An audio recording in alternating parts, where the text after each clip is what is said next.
Hello and welcome to Culture Over Coffee, a podcast focused on improving company culture and fostering employee engagement. Every week we chat with experts and thought leaders about the latest information and proven practices you can use to reduce regrettable turnover, increase productivity on your team, and retain key customers. So pour a cup of your favorite brew and join us. I'm your host, Beth Sunshine, SVP at Up Your Culture and the Center for Sales Strategy.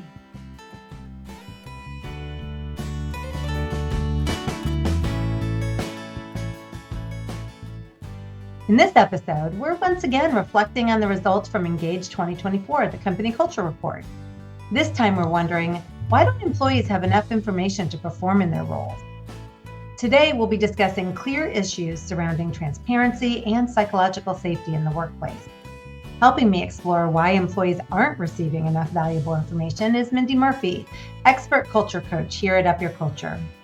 Mindy shares so many great insights, like why a lack of transparency in organizations can lead to increased distress and low morale among your people, how when your employees feel uncomfortable sharing their concerns, it can lead to disastrous results, and why forging trust with your people early on in their roles is key to ensuring that they have the information they need to succeed.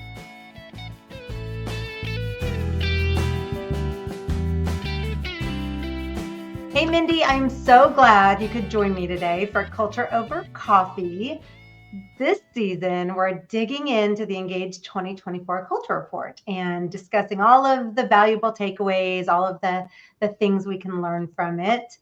And I've really been looking forward to today's topic on communication and transparency because it's just been such a common issue that I'm hearing company leaders grapple with every day. So this is going to be valuable. We're super lucky to have you. Let's break it down. My first question for you is the concept of psychological safety. I've been hearing those words a lot. I know people are talking about it. It really is pivotal in today's workplace. And I know you work with a lot of company leaders to improve this, focusing specifically on this. The survey findings were a bit alarming when I was looking over it. I saw some significant increases in the number of employees who feel unable to express their true selves at work. And that's something that concerns me. I wanted to get your take on that. But first, would you just explain what psychological safety is and why is it so important? Sure, yes. Psychological safety is the belief that you won't be punished for speaking up with ideas, questions, concerns, or mistakes. So it's that environment where people are just comfortable being themselves and expressing themselves. And it is really important, so important because it allows employees to feel safe to speak up, to take risks or challenge concepts or be creative or solve problems. And that really leads to better problem solving, better decision making, and an overall higher level of trust in the workplace. That makes perfect sense when you say it like that. So here's the thing. We learned that 43% of respondents don't feel comfortable sharing their thoughts or their opinions or their concerns, any of those things at work. So what does that mean? What repercussions can we expect as a result of that lower feeling of psychological safety? Oh, that's a lot of people, isn't it? A lot. I mean, it can lead to a toxic work environment. It's kind of scary. I mean, employees who don't feel safe to express their thoughts can experience stress and anxiety and burnout. They're also less engaged, less productive, probably less likely to collaborate. Ultimately, people stop sharing their thoughts, feelings, and concerns, which can lead to disastrous results. I mean, the example that comes to mind for me is the airline manufacturer Boeing, which has been in the news a lot lately. Beth, you and I were just talking about this company. Yes, great example. Yeah, and about 7 or 8 years ago, if we go back to then, they were really known as the world's top airline manufacturer, but that all changed. When they launched a new aircraft called the 737 MAX, it was supposed to be their most technologically advanced aircraft. There was a ton of demand for the new plane, but that put a lot of pressure on teams to meet production deadlines, and that really created major issues like equipment delays, quality defects, employee burnout. But all of those issues led to several safety concerns, lots of safety issues. And a few frontline managers tried to voice their safety concerns, but when they did, they were actually punished for speaking up. Some even feared that they would lose their jobs. So Wow. those safety issues remained unresolved. And we all probably remember what happened after that. I mean, in 2018, a Boeing 737 MAX crashed, Yeah. tragically killing everybody on board. And a handful of months later, another one crashed. And during the investigation, the frontline managers testified that they were confident that the crashes could have been prevented if Boeing had that culture where people felt safe to speak up. A place where their voices were valued, that they were listened to, that they were trusted to make the right decisions. And unfortunately, that didn't happen. So, even if this type of disaster may not happen at your company, you can see how it can so negatively impact business, employees, clients, really everyone. No kidding. Serious repercussions for sure. I remember last season having a guest on who worked with healthcare, and she was talking also like Boeing, a life or death business. She was talking about how when the nurses or the physician's assistant don't feel comfortable speaking up, that accidents happen, bad things happen. But you're exactly right. It's the same thing in any line of business, even if it's not life or death. It can have really tragic results. The word I think you used was toxic. And I mean, that's exactly right. So thank you for sharing that story. I'm glad you remembered that. It's a good one. I want to move on from psychological safety to transparency. It's clear that employees value insight. They want to know what's happening behind the curtain at their companies. What is the bigger picture? The survey indicates a big desire for more openness. And a notable percentage of managers expressed that. A lot of managers expressed feeling particularly in the dark. So, my question for you, from your perspective, what is the best way for an organization to communicate what's going on behind that curtain? What's happening in their company as a whole, that bigger picture? Mm-hmm. Yeah, I think there are a few different ways leaders can communicate what's going on with the company. I think one of the best ways is to hold regular state of the state meetings or town hall meetings, where you can just bring all employees together to share information, discuss challenges, allow them to ask questions and share ideas. And really, the goal of these meetings is to increase transparency, provide information that helps everybody be in the know and listen to their thoughts, ensuring that their voices are heard. We have a state of the state meeting coming up this Friday, so it's so important to have those regular meetings on the calendar for everybody. And even in between those larger meetings, another way to improve communication could be through a weekly video or touch base. Our CEO shares a video every Monday morning to just share reminders, provide a look ahead of what's coming up, or even just share fun facts or give shout outs. It's a great way to keep that communication open in between those larger, more serious meetings. You can also communicate information one on one with employees and allow them to ask questions. But the bottom line, I think, is just have something on your calendar regularly to communicate important information and changes to people and get their thoughts. It's a really good point. Otherwise, it's just the speed of business you may forget. Yeah.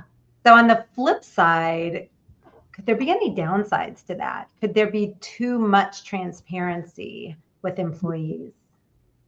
Well, it's a good question. I feel like, yeah, of course, there's always information, some confidential information that you can't share with everybody. I mean, for the most part, maintaining that high level of transparency is a good thing, and employees feel that they're more in the know and they can perform better because they understand the bigger picture. But if you don't do this the right way, there can certainly be downsides. I mean, I think it could be distracting when employees get information that doesn't apply to them. When you share information that's unnecessary, it could cause people to worry about things that they don't need to worry about or that may be out of their control. So I think it's all about keeping a healthy balance between sharing information people need to know and then weeding out information that could be distracting or cause people to worry. Yeah, good point. So, information is not just power, even though we use that term a lot. It's also necessary for performance. The survey data reveals a troubling gap in how well informed employees feel regarding their roles.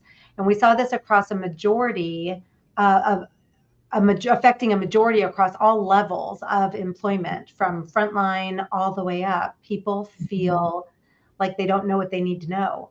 So, what impact does this information deficit have on an organization and on its employees in your experience? Yeah, no one likes to be in the dark, right? Mm, It feels nope. terrible. Yeah, it can cause distrust. It can make it difficult for employees to collaborate effectively to get their work done. It can lead to poor decision making because you don't have all the facts and information you need. It can cause employees to feel insecure and increase speculation. I mean, it can cause low morale and motivation, of course. Employees may feel that they are just not valued or respected if they're not kept informed about important decisions, developments, and changes. And if they're constantly surprised by things and caught off guard, they're probably going to lose trust for leaders pretty quickly and feel uncertain about the future. So, how can companies bridge this gap? How can they do better here? Yeah, I mean, a few ideas. I think, simply giving people information they need to do well in their jobs, sharing what they need to know to do their jobs effectively.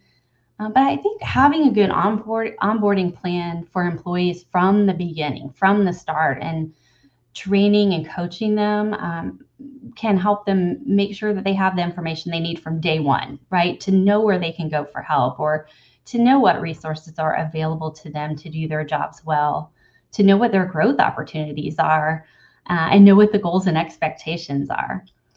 And another way I think is just really focusing on building trust with your team. I mean, I feel like if a leader has misled employees in the past or downplayed a bad situation, then um, it's really hard they've got a hard road ahead to repair that trust. And that would be the first thing I would do. But if you've built trust with your team through effective and truthful interactions in the past, employees are more likely to trust what you have to say and really be invested in their work. And then I think really just being available for Q&A, right? Having an open door, welcoming questions from employees and their feedback.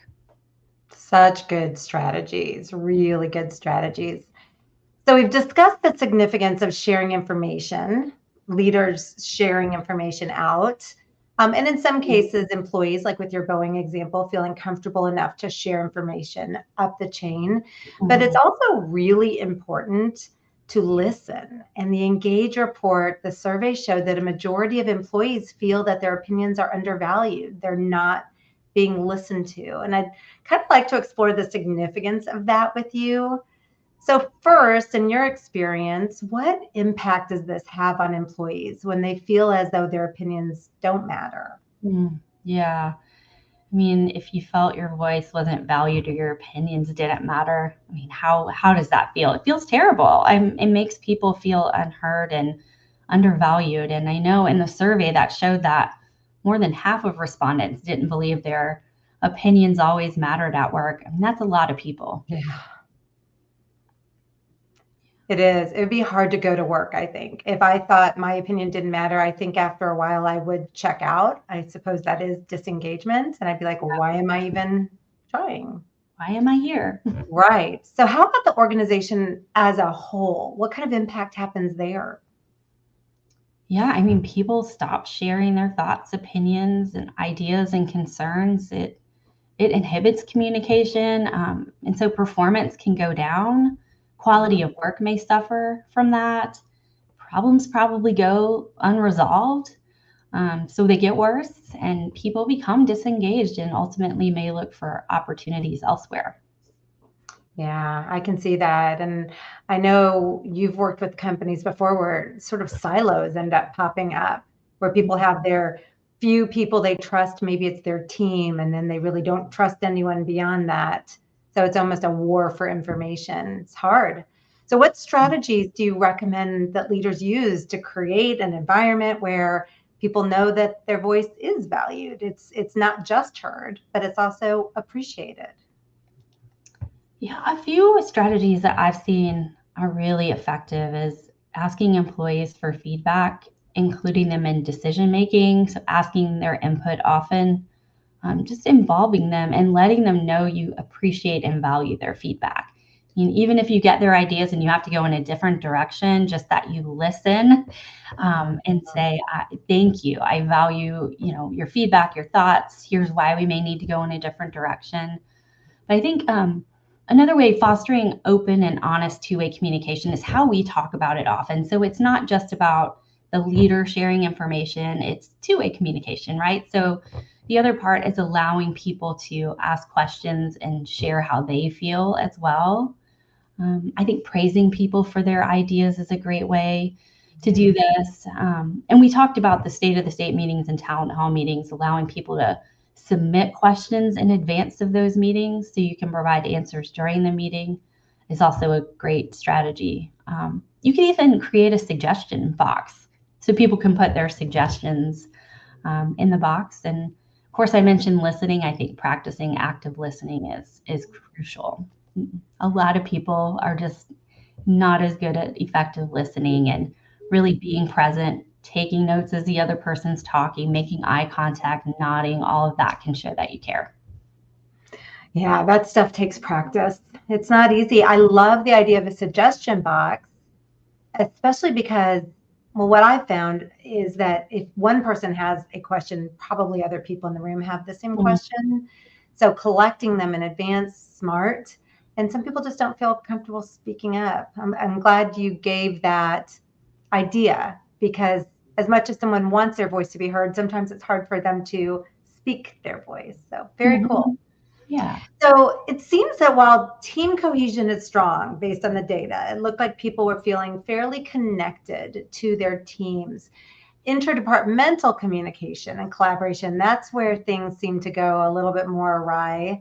The survey's findings suggest a significant communication gap between departments. So in your coaching experience, what approaches have you found to be effective in improving how departments work together, with others in other departments? What do you suggest? Yeah, one of my favorites is a cross-departmental shadowing day. So you could have someone in one department shadow another department and spend the day with them, see, what they do, what their role entails, and then you have them come back and share with their team what they learned. And it really helps everyone understand other roles within the company. I also love just kind of creating joint projects, allowing people from different departments to work together, holding cross-departmental meetings that bring people together. So something like a brainstorming session where you could include people from different departments to work together to come up with ideas or solve a problem, or even create a shared goal, having different people from different departments working together to achieve that goal. I also like the idea of creating a recognition program that allows for peer-to-peer recognition. It's a great way to recognize someone from another department and say exactly what you liked about their performance. We have, our company has a private Facebook page, and something we do on that page is called real-time recognition, or RTR. So that allows us to give shout outs and specific recognition in real time, anytime we want to, on that Facebook page for everyone to see. Great ideas. I love the concept of recognition, bringing people together, breaking down walls. I love the idea you shared at the beginning with the interdepartmental swapping of roles. I mean, walking a mile in someone else's shoes and then being able to share what you learned. Incredible strategies. Thank you for sharing those. This time went by way too quickly. I wish I had 10 more questions for you, but we'll have to have you back on again. Thank you, Mindy, for sharing your expertise with me today. I know that our listeners will find this valuable, so I'd love to be able to have them connect with you. Are you okay if we drop your LinkedIn information in the show notes? Of course, that'd be great. Good. And then we'll also, for our listeners, we'll add a link to the Engage 2024 Culture Report so you can all check it out yourself. So thank you again, Mindy. And as we wrap up, I will just remind everyone listening that a strong company culture begins with you. Thank you for joining. Thanks so much for spending time with us on Culture Over Coffee. If you've enjoyed the conversation, be sure to subscribe and join us for every episode. For more helpful information on the topics of company culture and employee engagement, visit us at upyourculture.com.